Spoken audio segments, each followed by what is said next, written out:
There you go. Welcome everybody to the first one of our sessions. We hope to have many, many more. I must remind everybody though that what comes on in this show is purely our thoughts. It's not generalised. It is not meant to upset anybody. It is our thoughts. They can be changed as we go, depending on what we sort of learn as we go along. I think Geoff has had a lot more experience on camera than I have. The reason I'm not coming on this time is because it's just not working properly. So next time I'll come on through Skype, as if our good lady owner will show me how to do it. Anyway, welcome Geoff, welcome everybody. I hope your day goes as well as mine is. It's good to see you, Brian. Well, let me introduce myself for those people who don't know me. My name is Geoff-loneragan. I am a Reiki Seishim teacher. I am a medium, card reader, rune reader, shamanistic type person. I do a bit of everything. You know, I'm one of these people, I dabble in all aspects of spirituality, and I enjoy it. I love it. My life is revolved around spirituality. I follow spirit religiously. And I'm learning as I go, like everybody else. I have my own views. Not everybody agrees with them, and that's perfectly okay. I have no problem with that. They are my views. They work for me, and that's good. And, you know, I'm very happy to share what I know and what I feel, and willing to answer questions from anybody. Now, what about you, Ron? Well, I've been into spiritualism really since I was about 8 years old. I was taught healing, ordinary standard plain type healing, by my grandmother when I was 8. So from there it's just sort of progressed naturally. I've never ever done anything to force it. I've tried different things, and yes, I can do readings to an extent. Spiritualism, as I say, has come naturally, so bit of a loss for words really on it. I can do remote viewing, and the best of all is telepathy, to a certain extent. I can't do it as a sort of picking people's brains, but I can pick out the things that upset people, that where the hurts come from. And of course, once that's explained to them, they can normally, sort of come to grips with it. Done it many times all over, and the remote viewing, as I say, that's a real asset, because you can actually go to people. I say the healing in itself is a natural one, not like Geoff's. Well, Geoff's is natural, but he's got accreditation for his, and that's the things you need for doing hospital work. No, mine is just ordinary plain spiritual healing. So, as I say, over to you again, Geoff. Well, to me, the aspect of healing, I learned Reiki Seishim. I did the courses, became a master, and I teach it for other people. But that's not what I do. You know, to me, it's like learning to ride a bicycle as a child. You start off with a three-wheeler, then you go up to a two-wheeler with the training wheels, and once you're able to ride, you throw away all the wheels and do whatever you need to do. And to me, that's what it's like with Reiki. I learned all the symbols and all that sort of stuff and all the routines, but do I follow them? No, I don't. I do whatever I am led to do at the time. And that's what I teach people. Once you get to a master level, let go of all the rules and regulations and do what naturally comes to you. Follow it through. And to me, that is the best way to be. But I'd be interested to know what anybody else thinks. We don't want you guys to sit in the gallery there and say nothing. We want your comments. We want your questions. We want you to be part of the show. Okay? It's quite a strange thing. Everybody's got the ability to be able to do any of it, and this is what a lot of people don't understand. They think they've got to be trained for it, and all that sort of stuff. I've read many, many, many books on spiritualism, and one has to realise that it's only that particular author's thoughts on it, because there's no proof that any of the things that they say are true. It's more a matter of you will find out if you really want to.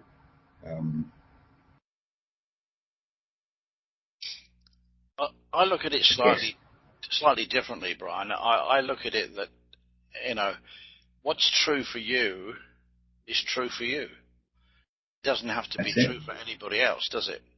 No. So what they're putting down is what is true for them, and that's fine. That's, if it works for them, it's great.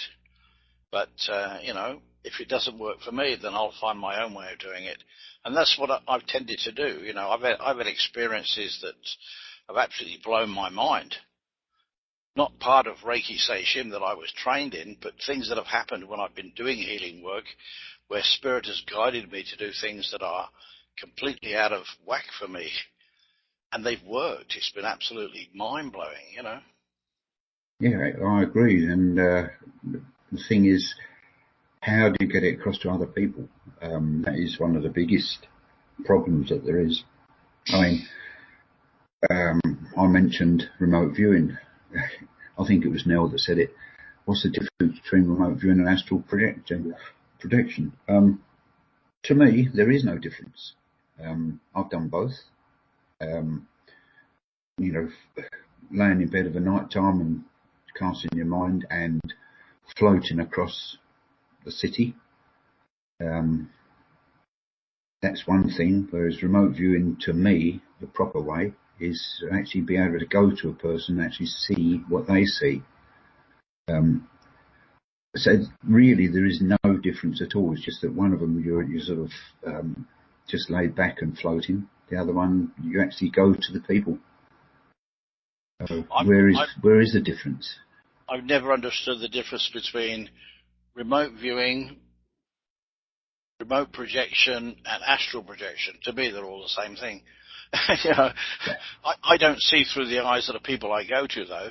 But I went to a lady and I described the street where her house was. I described her house. I described what she was wearing. I spoke to the spirit that was there with her and gave her the message from the spirit.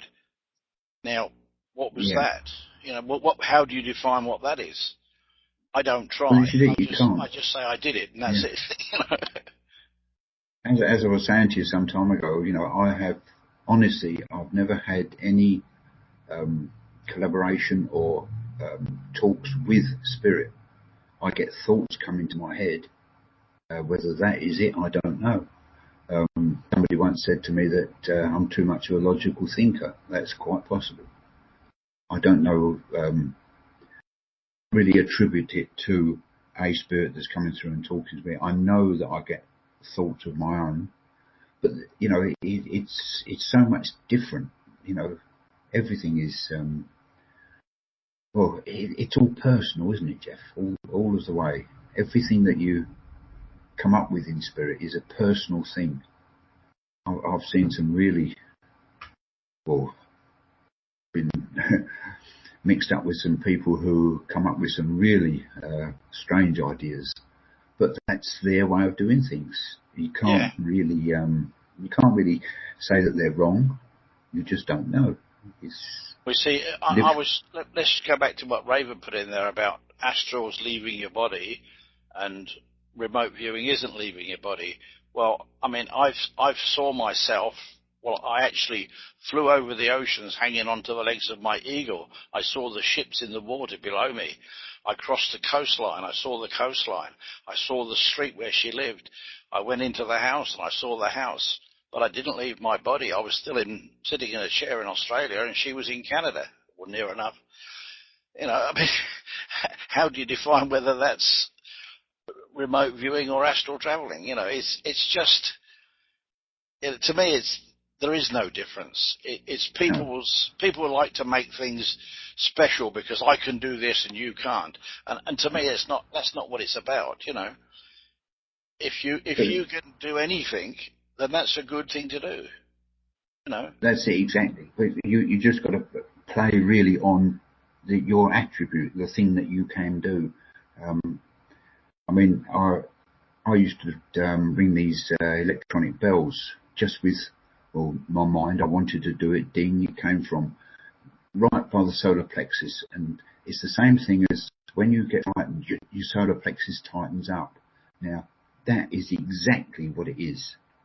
And I found that I could sort of walk past somebody's front door, and actually I went for an interview, and I was sitting in the room with 3 or 4 other people, and the girl at the desk had one of these same sorts of bells on her table, and I was just ringing this bloody bell all the time, and she kept on going to the door and seeing who was there, and it became quite a giggle. But I thought to myself at the time, it's just a waste of time. What I'm trying to say is that there's so much more that people can do that they don't even know about yet. So it's just one of these things, you just got to have a laugh and move on. No, I won't put you out of the room. I tell you, darling, it's not me. He's bribed me to do it. He bribed me to do it, Mama. But I refused. Yeah, well, we had a long talk on it. We had a discussion. No, honestly, with remote viewing, though, I mean, Geoffrey's right. I helped find a young child that had been taken over in New Zealand, and that's from the middle of Australia. So I actually saw where he was through his eyes, the beach in front of him. It was all rocky. The lady said to me, Brian, that's 400 kilometres from here. And I said, I'm sorry, that's I can see. Anyway, because of that, they sort of, she went to the police then got in touch with a little village that was close by, went round there and found the bloke with the child still sitting there. So what you can do is beyond imagination, and it's far more. And I was only saying to Geoff earlier on, people seem to think, if you've got 2 or 3 attributes that you can do, I don't like calling them gifts. I don't think they are gifts because, of what I've found in the past. There's so many more things that you could possibly do, and we don't even know about yet. I mean, the levitation that the monks used to do years ago, and they still do at times. Never seen a real person doing it, but I do believe it is factual, and I think anything is factual. Just to go back to our friend, guest number 1, who asked at the start, the mind and spirit, okay? Brian is very much into mind control aspects of spirituality, using his brain to do all sorts of things. I've been more into the spiritual side of things, like readings and healing and all that sort of stuff. But I tend to agree with Brian that a lot of it is more mind control than we believe sometimes. And that's where we get on so well together. We both understand where we're coming from and we work together on things. I've been reading a book that Brian worked on, which is the Jose Silva Mind Control Method. And I've got another book here, which is The Limitless Mind by Russell Targ, which is all about remote viewing and transformation of consciousness and things like that. And it's all fascinating stuff to me, and it's what I'm interested in doing. Especially as Brian said earlier, I'm very interested in doing medical intuitive work, helping doctors by being intuitive and being able to guide them as to what areas to look at by going in spiritually and looking at the body rather than going through their method of doing it. So that's an area that I'm working on and trying to get more and more into. Yeah, well, that's what Jose Silva says in his book, and verified by a very good friend of ours, who we know. She was actually doing the class about the same time as he was writing the book. That was back in the 70s. And they gave everybody in the class, and there was a goodly few of them, a piece of paper with a name on it, and they had to go into, remote view it into that person and tell what was wrong with them. And this guy who was with her at the time, partner, just a childhood type partner, not a fully grown partner. Anyway, he said, well, you know, this particular guy whose name he got, he's got, I think it was shoulder trouble. He got chest trouble, and also his ankle ached. His left ankle ached a lot. And so Jose Silva said to him, well, I can't verify the last one, but the other two I can verify because it's on the list. He said, but I'll phone the guy right now and find out he did. And the guy said, oh, actually, he said, in the winter I do. He said, because I broke my ankle when I was 2 years old. He said, and it still plays me up when it gets cold. So, you know, it's feasible that anybody could do anything. You put your mind into somebody else, into another position. It's very easy. To be honest, when I do it, I just stare at the gap between my screen and the keyboard, and I can go straight in and do and go wherever I want. You know, of course you would, darling. She's very famous, and to me, she's one of the best. So. One of the things I have been doing... Oh, sorry. Go on, carry on. One of the things I have started off by doing, just playing around really to get a feel for it myself, is I made a list of all the vitamins, all the metallic elements of the body, and all the organs of the body. And what I do is I sit down with some friends and I go through it in my mind, asking Spirit, is this okay? Yes or no? If I get a no, I say, well, is it high, or is it yes or no, or is it low, yes or no? And I can say to them, okay, your vitamin A is good, your vitamin B is low, your vitamin C is high, or whatever. And it gives them an idea of what's going on within their body. And, you know, so far, luckily, most of the people I've spoken with have actually agreed with what I've said and said, oh, yeah, I know all about that. And so it's a good way to get a feeling for yourself, you know, to give you the confidence that you are getting the right information. Yeah, but it's like everything else, Geoff. If you don't get feedback from people, you don't know, do you? And that's where everything comes from. The trouble is, it's gaining the confidence to be able to do it to people and ask for feedback at the same time. It's a very, what can you say, short path. Now, I work with friends initially, so I know I'm going to get good feedback, and I know if I'm wrong, they're going to tell me, because I don't want people to lie to me. And it gives me the confidence then to go on and start doing other things. I've got a friend who's gone through cancer, and she comes to me and she said she found a lump in her breast the other month, and I said to her it wasn't cancer, it was okay. She went and had it checked, and it wasn't cancer, it was okay. So it was just a lump they removed. So, you know, I'm getting more and more confidence in what I'm getting, and it's just a matter of keep practicing with it, you know.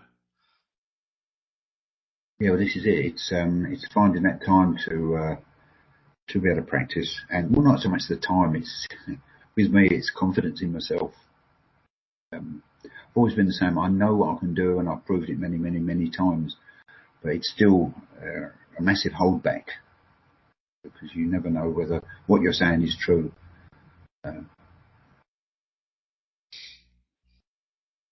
It's our belief, guess, that everybody has the ability. It's whether or not they choose to use it and how much they choose to use it. You know, some people play with it. I mean, like mediumship. I did mediumship for about 5 years, I suppose, and then I quit it. I didn't do it anymore. I can still do it if I have to, but it's not an area that really interests me. You know, I'm more into the healing side of things. But if you know, I'm actually teaching mediumship to a group locally here in Xenia, or not Xenia, but around the Dayton area. And I'm teaching people to do mediumship, and they're doing it, and it's great. But it's not something that really fascinates me, you know. No, this is the same as me with, you know, I do transcendental meditation. You know, I was taught by a Buddhist monk way back in the early 80s, and I've continued on ever since. It's the major part of mind control, because if you've got all those other thoughts rushing in at the same time, and you're worried about this and worried about that. It teaches you to put all those to one side and be able to sort of perform in a more realistic attitude. Lucky enough, it worked for me, and it always has done. After a while, you don't need to do all the countdown businesses or the OMs or all the other things. I just put three fingers together and boom, I'm there. It's as simple as that. The mind is like a puppy. You can touch it stays there with them forever. So it's I say teaching transcendental is easy.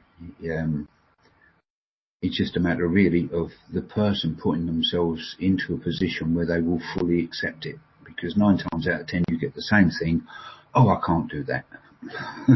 As we know this morning, Geoff. Believe me, it is a matter of self-control, and that is where most people try it and fall down on, because then they won't stick with it. Practice, practice, practice. That's it. You just got to keep on doing it. 21 days, I've found. It does depend on the person, though. Let's be fair. You know, I tried to do meditation for many years, and I used to have the tapes, and I'd fall asleep. I'd wake up and the tape would be finished. I think, oh shit, I missed all that. And then suddenly one day, I went into a meditation. I didn't try. I just went, poof, and I was gone.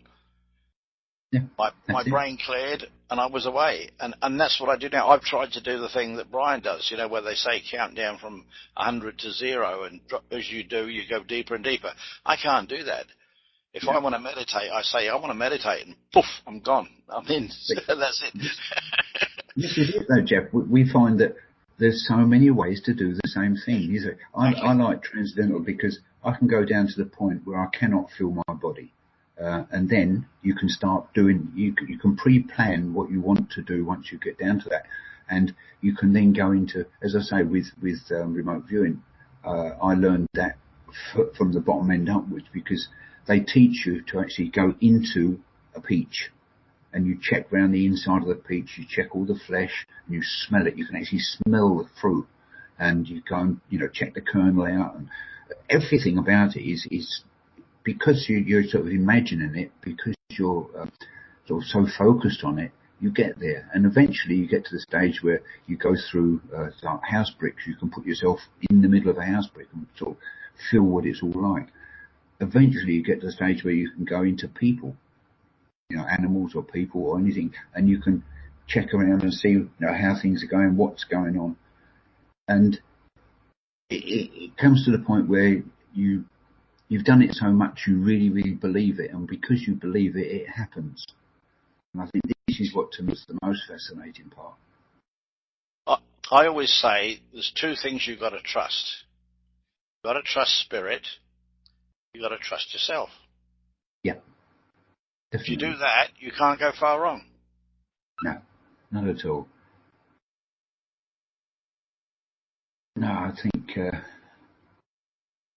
I don't know whether Nell's still here. Are you still here, Nell? Yeah, she's here. No. That's I'm checking on her. It's all right. I'm watching her. If she sneaks well, off, you know what it is. If she sneaks off, I'm going to slap her.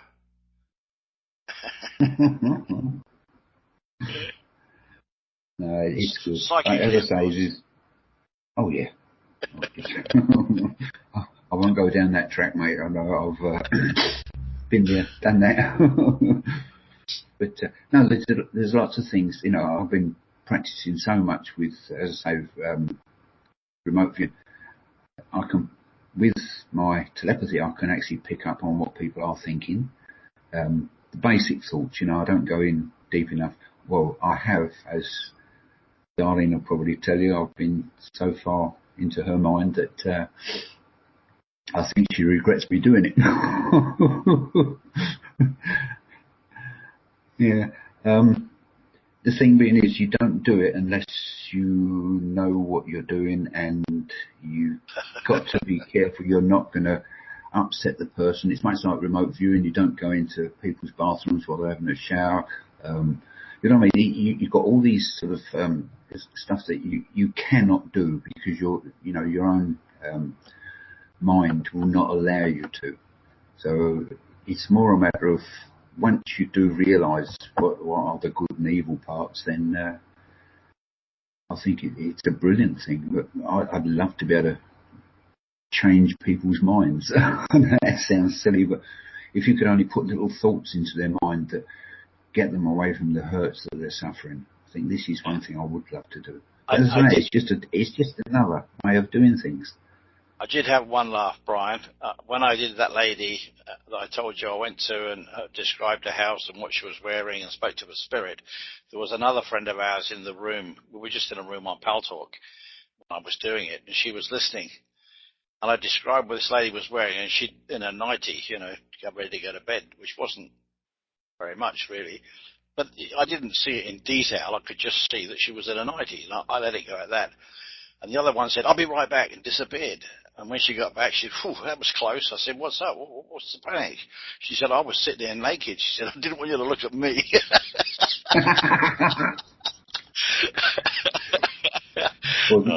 Shit. There was a lady living over in Christchurch, and we were really good friends. She passed, just over a year ago. Really beautiful person. Yeah, anyway, she was a really beautiful person, but she didn't mind when I went to her in remote viewing. She said, "You just going to have to hold on a minute," she said, and she wandered through into her toilet and was sitting there. And I said, no, can't do this, back out from there. But it really, I think it depends on your own mind. I don't think any of us, being spiritualists and empathic people, I don't think we'd allow ourselves to do anything like that, Geoff, And I don't think the people who aren't spiritualists or empaths, I don't think they would even consider doing it, So to me, it's a wonderful thing.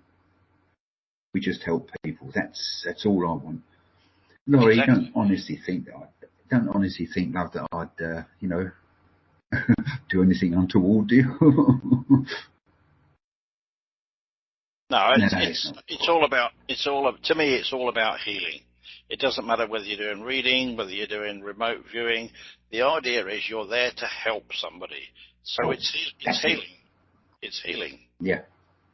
And that's what I do. What I have done, and you know this, Brian, but the others don't, is I've actually asked some of the people that I've worked with to write me letters explaining what I did and how it worked for them. So that I can actually, when I tell you a story, I can actually prove the story because I've got a letter from them explaining it. And some of the stuff is just mind-blowing, It really is. It's scary stuff. It is. You wonder at times, as I said to you some time ago, earlier on, whatever it was, I believe, people think that, they've got maybe 3 different attributes that they can work with. That's 3 that I might have, and then there's 3 that you have got, and then there's probably half a dozen that somebody else has got. If you was to have like your intuitive band, I always call it, across your forehead, it's not just your eye, your what do they call it, the seeing eye, whatever. I think that's it. There's loads and loads and loads of little doorways. We don't know how many yet because there's so many things that we haven't done. I know when I started off ringing that oil business, that was just, I didn't even try, it just happened. But, it was so out of the blue. And for weeks I couldn't even understand how I was doing it until one day I grabbed hold of a hammer and I thought, if I put that handle onto this hammer, this will work 10 times better. Boom! And straight away I tensed up my solar plexus and ding dong. And I thought, I'll try that again. And I did, and it worked. And I took the bellower that I had in the workshop, took it over and put it on the table outside our back door. And I called my ex out and I said, well, listen to this, and I rang the bell.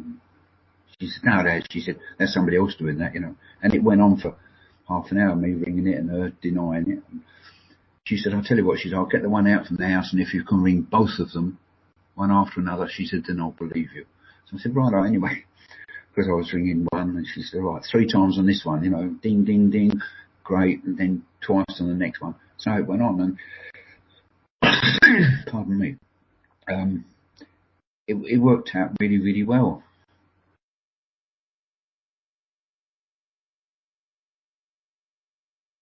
It's all good. But this is it. There's so many attributes that could be there. I mean, that's only one thing. I haven't heard of anybody else being able to do that. But the point being is, that's just another one of those attributes that you've got, which everybody should be able to plug into. I find though, Brian, there are things that I've tried to do. Like, when I was in Australia, I joined a group and we did table tipping, where the table tips up for yeses and nos, and you can actually ask it questions, and it spells out the answers like a seance. And I came to America and I told people here about it. They said, oh, let's do that. And the first time the table tipped once, and after that it won't do it again. And I said to Spirit, why aren't you doing this? They said, we don't want to play these silly games. They said, we can talk to you in your head. Why the hell would we want to spell it out on a table? And this is the way Spirit is with me. They don't want to do silly things like ring bells and things like that. They want to talk to me. They tell me. They talk to me. Yeah. That's it. But this is it. I mean, everybody to their own, isn't it? And I think there's so many million now of spiritualists around the world. I guarantee there's lots and lots of people out there that can do things that we haven't even heard of. Yeah. I think a lot of things that go on as well is is trickery. There's so much you see on there with things moving, and full well they're using microfilament, and pulling something across a table and all things. It's so easy to explain, and I've seen very few of them altering films. That's another thing. I saw a Chinese one of this truck coming down the road, and it hit this guy who had this 3-wheeled bicycle thing, and all of a sudden, pump, it was on the other side of the road. The truck driver got out and he's looking around for where he was. But I think it was just purely somebody just made the film up. You never know. It could be true. But you see, where's the proof? Unless you see it yourself, you don't know. Yeah, channeling is something that I've done recently, and it was completely unplanned. I was sitting at a friend's house up in Nebraska doing a spiritual circle, and suddenly I just went into a trance and started channeling. No plan to it, never. It was like, wow. And then the next day I said to her, because I had to ask him what I said because I didn't know. I was completely gone. The next day she said, well, we'll try it today, she said, but tell them you want to hear what's going on. So I said, I said to them, I want to hear this, and they did. And it's weird because your mind's thinking one thing and your mouth's saying something completely different. And that is weird. That is scary. It is very. I say there's so many things that have happened, but it's proven it to other people. I think this is the strange thing. Scientists, the American government, I mean, they tried this, the reaction from body, skin, and all that business. They took a piece of a guy's flesh, who was in the army, and they put it in the next room. They connected it up to all these instruments, and then they shocked him. I mean, just a boo type thing. And that piece of skin, even though it was in the next room, reacted to it and done, exactly the same time.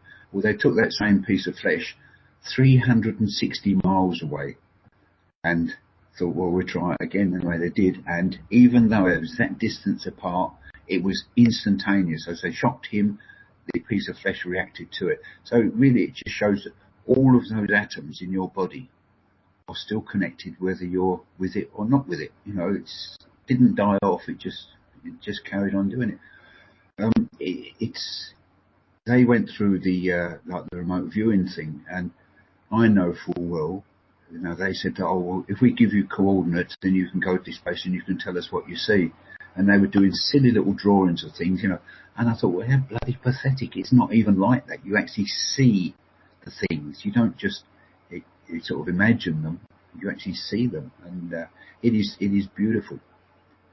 But you can't, you know, unless, as I say, unless you can actually prove it to people, they don't want to know. I mean, there was a woman, I think she was in Nebraska or something like that, over in America. She got through and wanted to know about her.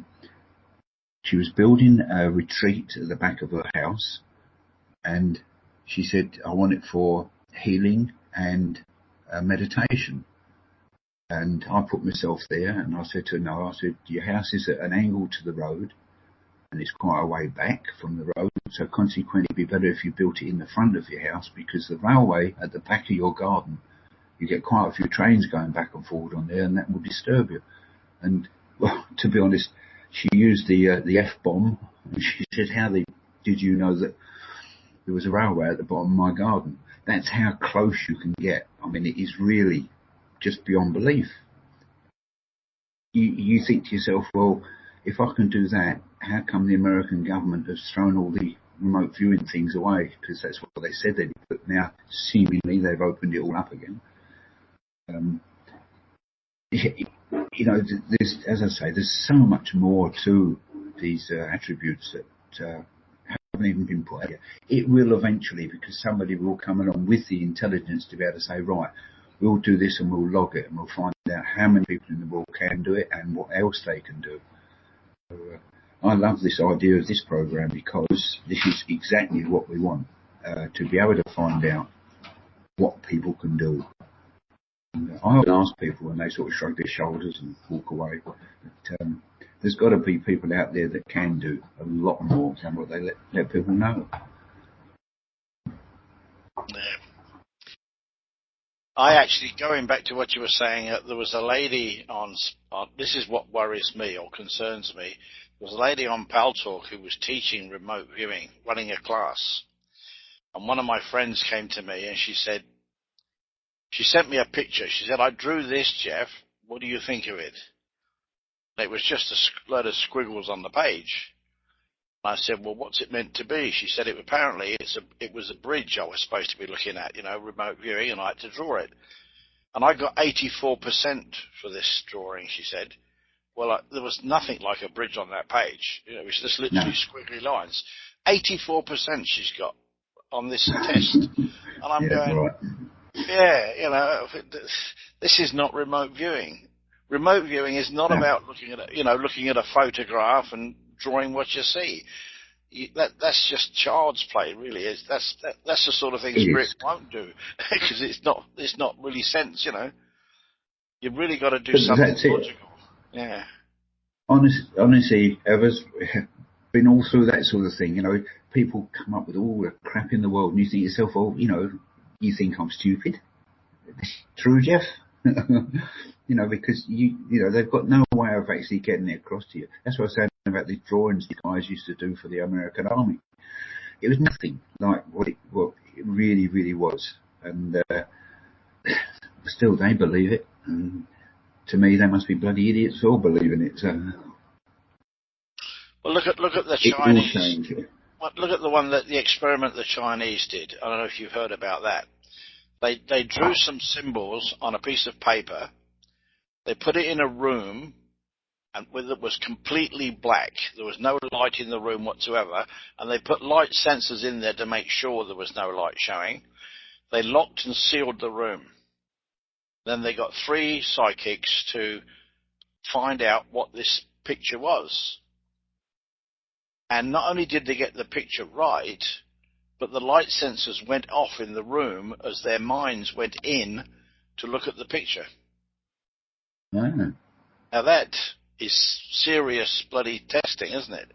That is serious testing, yeah.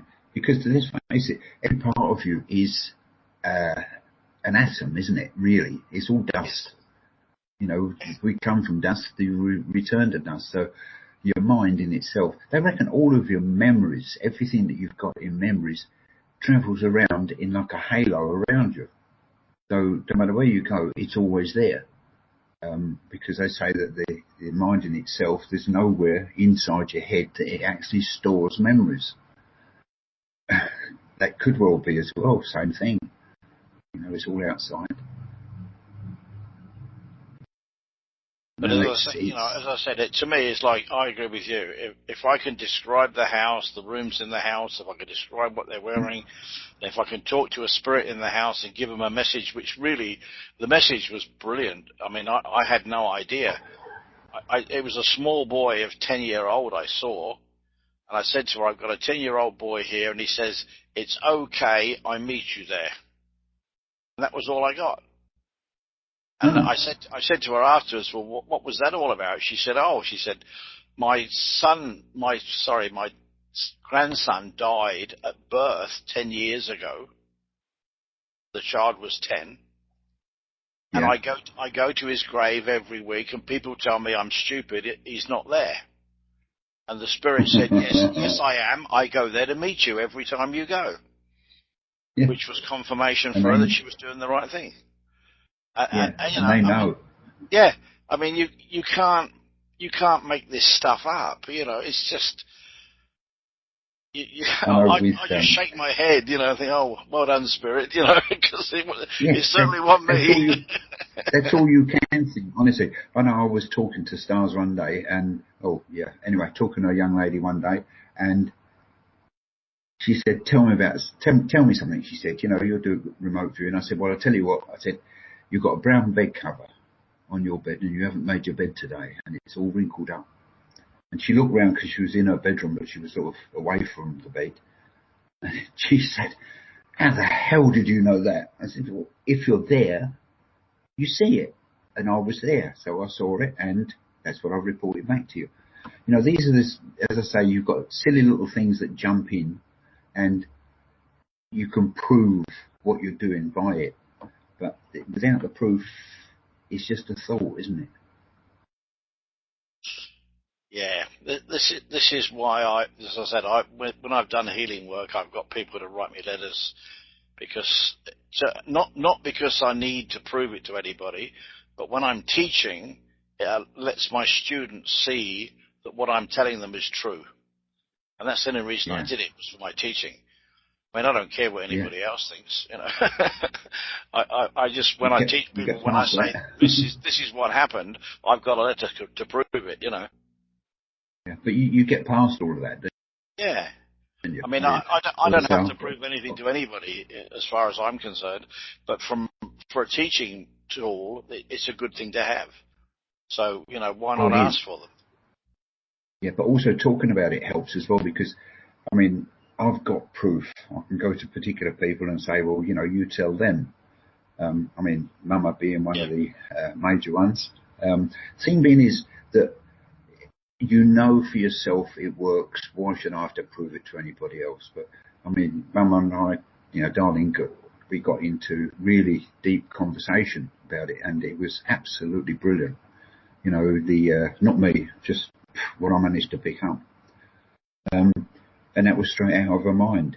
So where else can one get it from? I mean, doesn't just suddenly appear, does it? You know, it's got to be there for some reason. So it was just her thoughts. Maybe I'm breaking into that outer shell with all her memories in. Maybe that's it. I don't know. But all I do know is, it was a bit scary. But on the other hand, darling, did it do any harm? I mean, you gave me permission to be there, and once you've got that permission, you find that you can go a lot deeper. But without having that permission, you wouldn't even attempt it. So this is one of the other things I find interesting. You know, I do a lot of work on Paltalk, at least I have in the past. I do less these days. But there was one lady who was a learner reader. Okay, she was trying to learn to read. And she was in this room and she was trying to do readings and she was struggling. And I got pissed off, you know, because people weren't helping her. So I said to her, read me. And she said, oh, I can't read you, Geoff. You're a great reader. Blah, blah, blah. I said, look, don't give me that bullshit. Read me. And I opened myself up to her. I allowed her to step inside. And what she saw was absolutely unbelievable.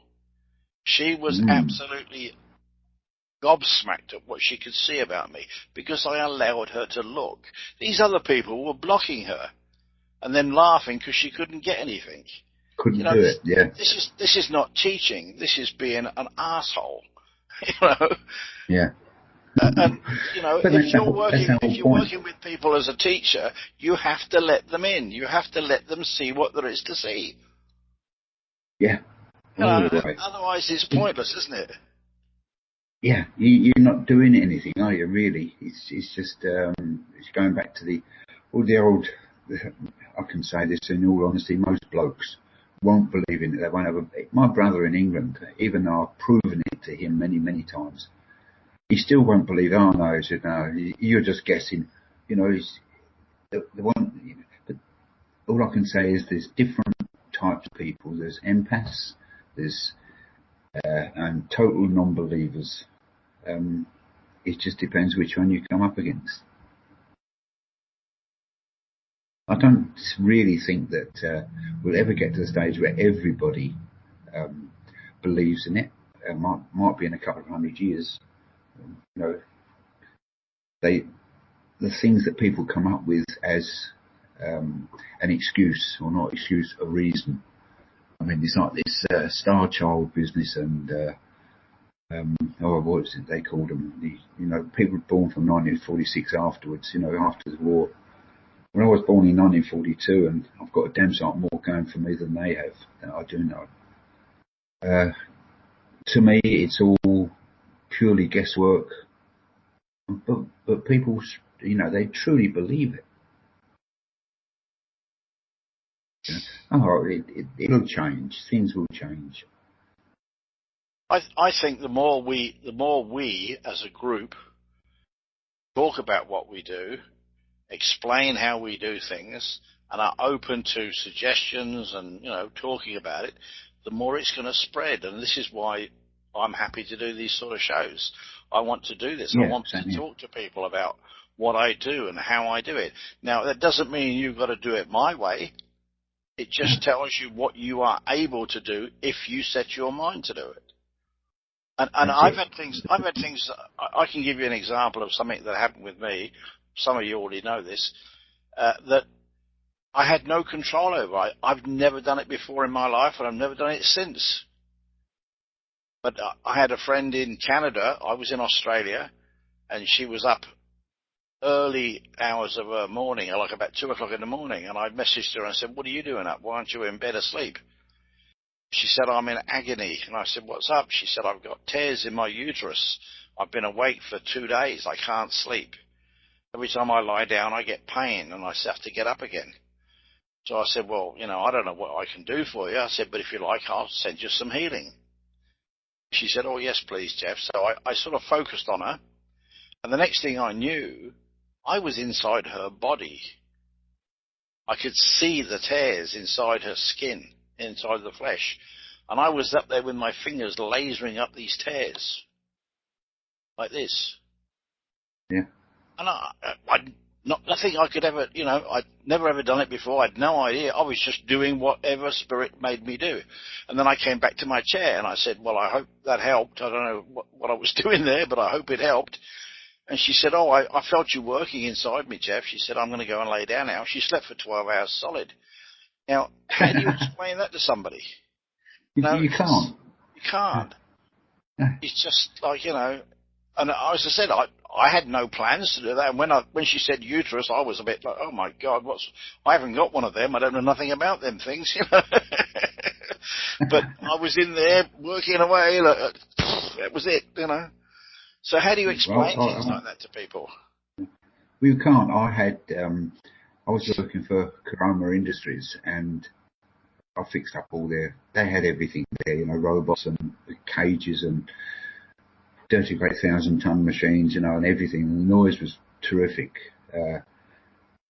people have always said, you can't do healing unless it's nice and quiet. You've got to be able to concentrate. You've got to, and this has been going on for yonks. Even the church I used to go to says the same thing. You're not allowed to even talk in the healing room, Well, as it was, this guy came in and he used to come up to me. He knew I'd done healing and, the work that we do, spiritualist work. And he said, Brian, he was one of the foremen, the plant. And he said, I've got tennis elbow. He said, he said, the pain is just absolutely phenomenal. So I just can't get rid of it. So I said, okay, Lee, I said, put your hand up on top of the tie bar, so he put his hand up in the air with great difficulty, sort of stretched it up. And I literally just put my hands around his arm and just run my hands up and down his elbow for probably 2 or 3 minutes. Anyway, so I said, right, take it down now and try. And he said, the pain's gone. Well, he must have been, I think it was about 7 months afterwards. I said to him one day, how's your elbow been, Lee, since I fixed it up? Elbow? He said, which one? I said, your left hand. I said, you were having tennis elbow. Oh, Christ, no. He said, it hasn't even been back since you've done that. Now, how the hell do you do that?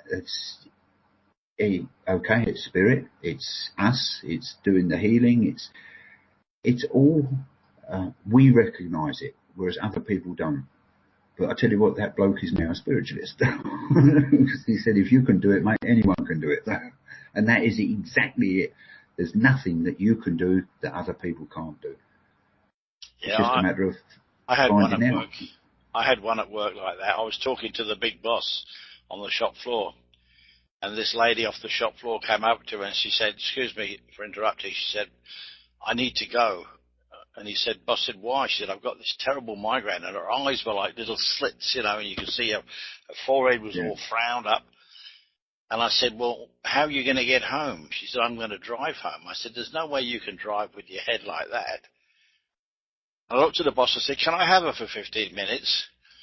And he sort of looked at me and said, what? I said, can I take her into the tea room for 15 minutes? And he said, yeah, okay. I said, you come with me. And I sat her down, I put my hands on her head, and I just worked on her for 15 minutes. And I took my hands off. I said, how do you feel? She said, I'm fine, thank you. She went back to work, worked all day, no problem at all. Yeah, and the boss walked around me a bit for a few days, he wasn't too sure about that. Well, you know what? Years and years ago, when I was doing healing then, this is probably 15, 20 years ago, and this, it was a family member. I went to their house and was having a sort of get together because her son had just come back from Japan and he brought back this Japanese young lady. She was beautiful, and she said, I'll test you. So I said, well, okay then, fair enough. She said, because my family have always been healers. I said, right, fair, do it. I said, do whatever. And she had long sleeves on. It was the middle of winter, so long sleeve, and she had a coat over the top, and she said, what's wrong with me? And I just went deep, and I said, well, your right arm, I said, it is enormously out of shape. I said, you've got breaks on your, in your bones that you haven't been healed properly. I said, it's all, it's all zigzaggy.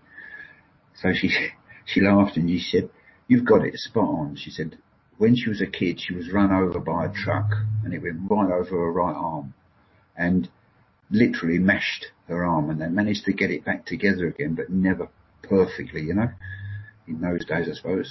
I say she was a child, but she was a woman of, I think she must have been about 30, around about there, so could be a while before. Anyway, she took off her coat and pulled up her sleeve, and her arm was literally like a big zigzag, because that's the only way that they could get it back together.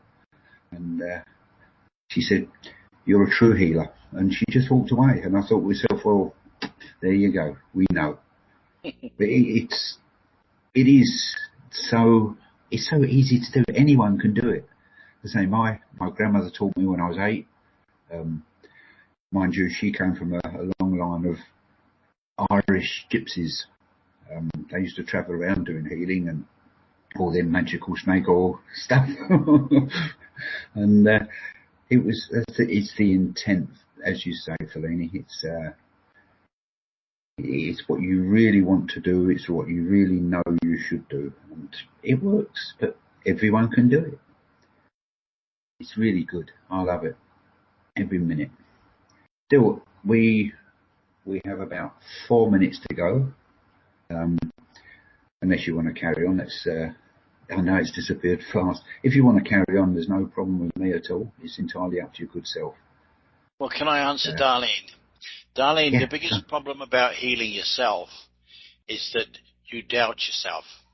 I had a situation. I was traveling around America. I did 9,000 miles in 3 weeks. And I got to Texas, and I set my alarm to get up at 4 o'clock in the morning because I wanted to be on the road by 6. I had a 6-hour drive. And I went out for tea, came back, went to bed, woke up at 4 o'clock, and I was dying. I had the sweats. I was clammy, cold. I didn't know whether to sit on the toilet or kneel in front of it. I had food poisoning. I swear to God, it was food poisoning. And I thought to myself, what the hell am I going to do? And it was only because I was panicking that I didn't. And I suddenly stopped and thought, Geoff, don't be so stupid. You call yourself a bloody healer. Do something about it. And what I did is I went into myself as deeply as I could go so that I had no sense of feeling of my own physical body. And I did the healing there. 20 minutes later, I came out of it. I packed my bags, got in my car, and I drove for 6 hours. I was as right as rain. Yeah. So you can heal yourself. It's just a matter of having that trust in yourself to do it. Yeah, that's it. Okay? But to us, it's easy, Geoff. But the thing is, we've been doing it for a long while. The ordinary average Joe that only starts up to 5 years before, they haven't got to the intensity. It's much the same as you saying about you couldn't do meditation, by counting down when you fell asleep. The only reason you fell asleep, mate, is because you were tired. Simple as that. Why do it when you get in bed? Why do it when you're sitting in a nice comfy chair? Try sitting in a hardback chair and doing it. You can do it. It's entirely up to you. There's so many, people, I shouldn't really call them excuses. They make reasons for themselves not to be able to do it. And I think it's a fascinating thing to be able to do. And as I say, I've had many people. There was one young lady said to me, she's going over to Christchurch for I think it was 2 weeks she was going for on holiday. Anyway, I know when she'd left. She only lives around the corner to us, and she flew over there, and she got back onto me within, I suppose, about 5 hours of getting there, and she said everybody around her has got this really bad bug that's going around, and everybody's coughing and sneezing and really, really sick, and they reckon it hits you straight away. And she said, I've got it already. She said, I can feel it building up in my head. Anyway, I said to her, right, I'll do healing. I said, but you let me know how it goes. So I literally made up a bubble for her and, put all the colours into it and everything else, and I let it free.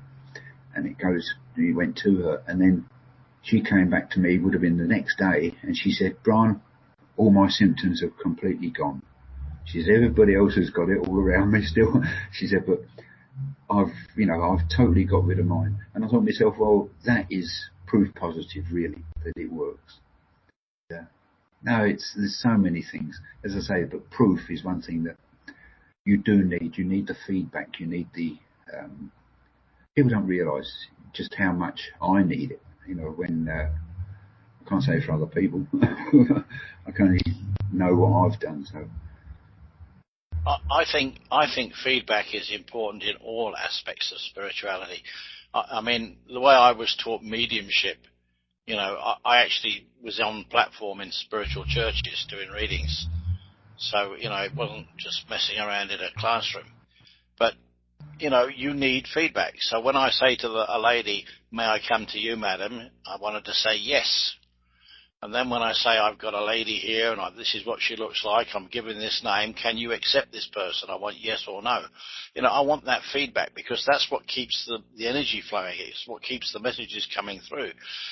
And it's the same with any sort of reading. These people who just sit there and stare at you while you're reading them, they're making it hard for themselves. They're not going to get the proper messages because they're not being responsive. Mm-hmm. If you're getting yeses back, it gives you more confidence and more stuff comes through. Exactly. You've got to find that line, haven't you? So yes. Is that Nell? One thing. Sorry, Nell, is that you still? Yeah, Nell, I studied solitary Wiccan because I was interested in it. But what I found is that I can do everything that they do using Reiki. So there is no difference as far as I'm concerned. No. It's just another way of doing energy work. But it's the same as any religion, isn't it, Geoff? Every religion is exactly the same. And there's a little saying going on over here at the moment, my God is stronger than your God, or my imaginary God is stronger than your imaginary God. When you come down to it, it's all one bloody thing. It's just that they like to separate it purely because the churches like the money that go with it. Yeah. Well, our time is up. Yeah, you've got to do a thing, I know. But anyway, look, thank you very much for everyone turning up. I really do appreciate it. We're going to carry this on if it's okay with you, Geoff. Yep, sure. Same time next week. And thank you very much, Raven. Love it. Thank you, Darlene. And those of you who know me on Facebook, if you have any other questions, you can always message me on Facebook and we can talk things through. Yeah. And also, we fully intend to start up doing classes on to teach and help people into this sort of thing. So if you know anybody that needs assistance or any particular subject, I think Geoff and I, between the pair of us, have done almost everything that there is to do as far as we know. So have we already got the one guest in the room? Yes, we have. So that's Nell. Yes, Nell, yeah. I've got you. You're Chris, aren't you? I've got you on my list. It's geoff-loneragan. No? Diane Jane's here. Oh dear, oh Lord. Oh, okay. Daisy. So good to see you, Daisy. Well, yeah, just give her my thing. Kathy Briggs is what I've got, yeah.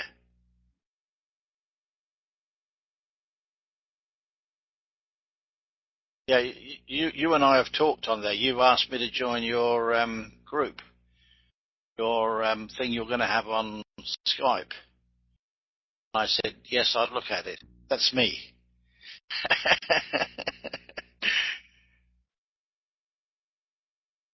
So, yes, Jenny, we are on Facebook. Hiya, Diane. Jenny, I would really like to thank you very, very much for all you've done for us. I think you are absolute supergirl. But I'm going to ask a few more favours of you later on, but to teach me. Thank you again.